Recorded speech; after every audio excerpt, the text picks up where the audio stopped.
This picture was taken at Kemi Adetipa's introduction ceremony earlier on in the year, and the very first thing that caught my attention was the headgear that she was rocking for this particular occasion. From the moment I saw it, I knew I had to recreate it for one of my clients, and I was really excited when I got an order from a friend and a client who wanted me to come up with designs for her. I went ahead to remake this beautiful design, and in today's video I'll be showing you all how I made this gorgeous headgear that you have right here on your screen. So if you've been interested in knowing all about this process, please make sure you watch this video to the end. Make sure you like the video if you enjoy watching, which I'm sure you would. Make sure to share with your friends as well, subscribe, and hit the bell notification right after subscribing. Alright guys, let's get straight into today's tutorial. Let's go.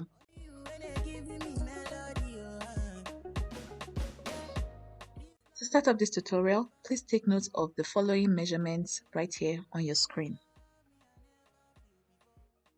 To make this headgear, you need your fabric of choice. I'm working with this raw silk fabric.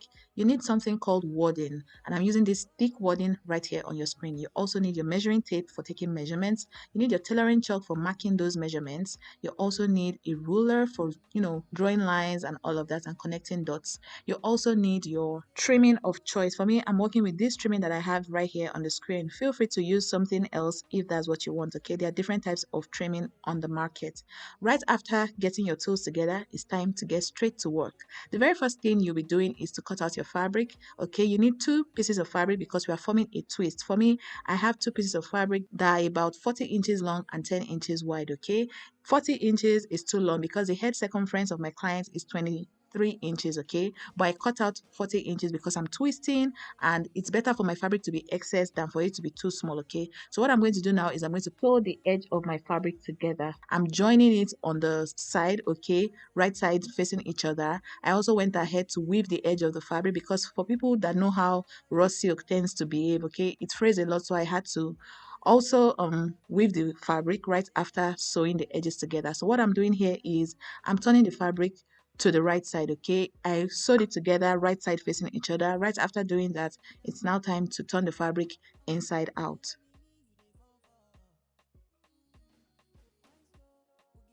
After turning the 2 fabrics out to the right side, the next thing I did was to iron. Okay, so I'm going to take the fabric to my ironing board, and after ironing, it's time for me to pass my wadding through. My wadding is about 40 inches long and 5 inches wide. Okay, right after passing the wadding through the fabric, I would repeat the exact same thing that I did on the first fabric to the second fabric. Okay, make sure that your wadding is smooth and everything looks nice and beautiful.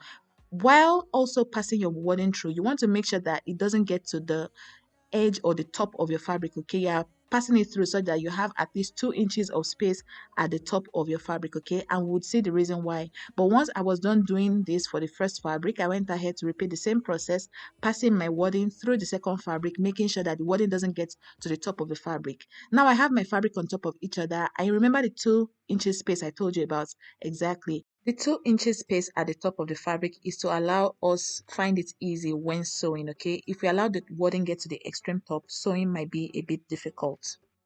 This is where I'm now folding together that space that I have at the top. I'm folding it together, and what I'm going to do is I'm going to sew on this point. Okay, the point right before the point where the wadding is starting from, I'm going to sew that point. And the next thing I'm going to do now is to twist my fabric. Now that my fabric is now one single piece, okay, I'm now going to twist. And with twisting, you want to make sure that you have someone that is going to hold the fabric for you, or you place things on the fabric that will keep it down and then do your twist. Make your twists as loose or as tight as you want. Okay, for me, I made sure that my twist was in between. It wasn't too tight and it wasn't too loose too at the same time. Okay, so once you are done doing that, you need to take the measurement of the twist. Okay, for me, remember that I said that my client's head circumference is about 23 inches. So right after twisting to the end of my fabric, I measured 23 inches on the twist. Okay, and where that 23 inches stopped, I cut out the excess wadding that I had in between the fabric. Okay, I hope you guys understand what I'm saying. So right after doing this, I measured my twist, and when I got the desired length,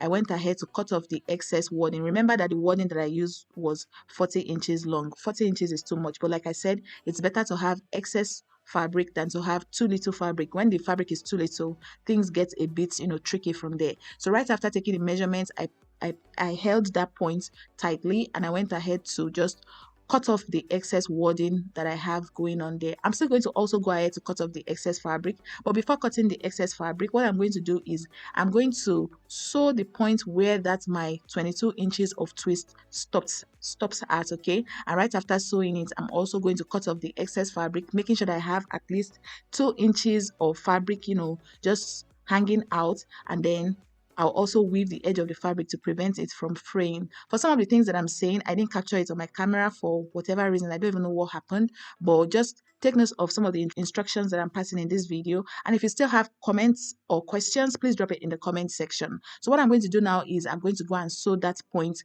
where my 22 inches of twist stops. And right after that, I'm going to now start to pass my trimming through. What I'm doing here is just trying to figure out how I'm going to place the trimmings. But before we get ahead of ourselves, we need to put a handle on this our twist, okay, because we are tying this twist on our head, right? So for this handle, the length is about 15 inches by 10 inches, okay? It's 10 inches wide and 15 inches long. So what I'm going to do is I'm going to join the edge of the fabric together, basically putting the right sides facing each other and sewing. And right after doing that as well, I'm going to weave the edge of the fabric to prevent it from fraying. Once that is done, it will be time for us to attach these handles to our twisted scarf or twisted headgear, okay? But before doing that, I have to turn my fabric to the right side, okay?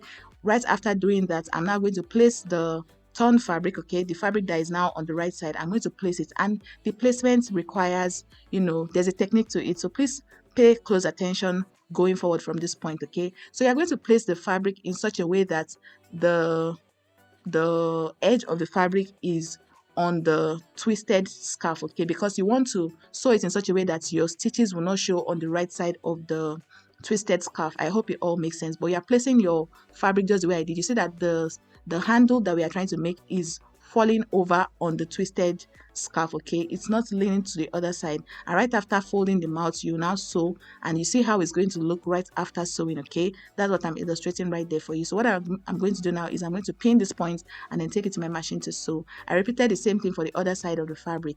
And now that we've sewn on our handles, it's time to attach the trimming, okay? And what I'm going to do is, you can decide to use glue, okay, to just glue on this trimming, but for me, because I like security and I don't like a situation where my client has wardrobe disasters when they rock my pieces. So what I'm going to do is I'm going to do little stitches to attach this trimming onto the twist, okay? You are passing the trimming in between the twists.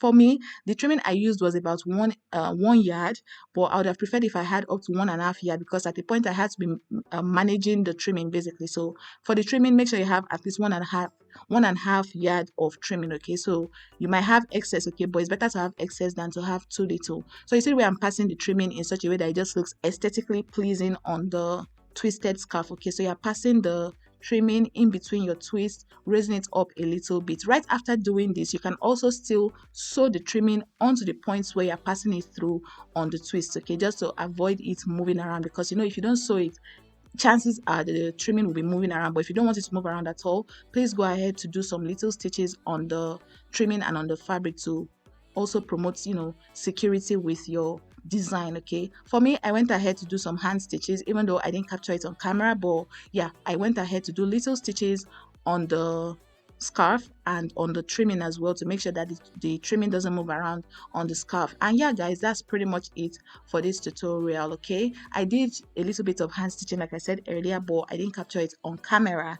If you enjoyed this cute little tutorial, please don't forget to like the video, okay? Liking the video helps me know that you guys found value. This is the end result of the design, okay? This is what it would typically look like on my client right after wearing it. Immediately I gave my client, she wore it on the spot, even though I don't have pictures to share with you guys, but she really loved it when she received it. Like I said earlier, if you enjoyed watching this tutorial, please be sure to hit the like button. My online class is starting tomorrow, and there's still room for people who are interested in joining the class. If you'll be interested, please call the number on the flyer that you have right here on your screen, okay, or send a message via WhatsApp so you'll be added to the class, okay? Thank you guys so much again for watching. I appreciate and I love every single one of you. Please don't forget to hit the like button if you enjoyed watching. Also, please do well to subscribe if you're yet to, and turn on your post notification by clicking on the bell right beside the subscribe button. Thank you all so much for watching, and I can't wait to see you in another one.